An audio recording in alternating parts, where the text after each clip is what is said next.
peut virer à l'obsession et qui bouleverse la vie des familles.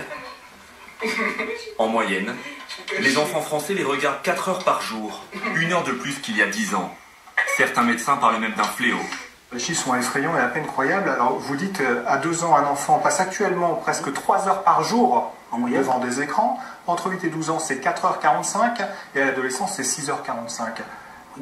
C'est pas exagéré, ça, 2 ans, 3 heures par jour? Ah, c'est pas exagéré, c'est extravagant, c'est surréaliste. C'est la première génération dont le QI va être inférieur à celui de la génération précédente. C'est la phrase d'un spécialiste des neurosciences. Il alerte les parents sur l'impact des écrans sur le développement intellectuel des enfants. Les enfants de 2-3 ans qui disent à peine papa-maman, qui ne parlent pas, mais qui vont compter en anglais ou qui vont faire l'alphabet. En fait, ils n'ont fait que répéter. Ils font le perroquet, ils n'ont fait que répéter ce qu'ils entendaient sur les tablettes, mais ils n'ont pas appris. Et donc, du coup, ils ont un vrai retard de langage. Google a mesuré à un moment donné le temps d'attention du poisson rouge. Vous savez, on dit toujours qu'on a une mémoire de poisson rouge. Ce temps d'attention, c'est 8 secondes, ce qui n'est pas tout à fait surprenant.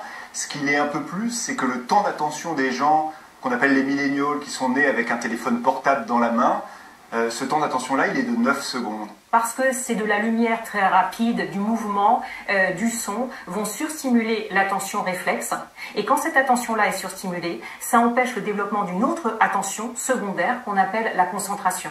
Or, les enfants ont absolument besoin de concentration pour mémoriser, apprendre, entrer dans les apprentissages. Plus l'enfant passe du temps devant les écrans, plus ses productions sont pauvres. C'est-à-dire que là, on voit bien qu'il y a vraiment très peu de détails.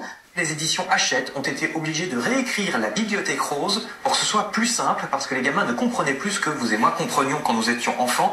Le constat est tellement sombre qu'ils en sont à conclure que ça devient une menace pour la démocratie, la capacité de ces enfants à traiter, à comprendre, à intégrer l'information. Développer l'esprit critique, etc.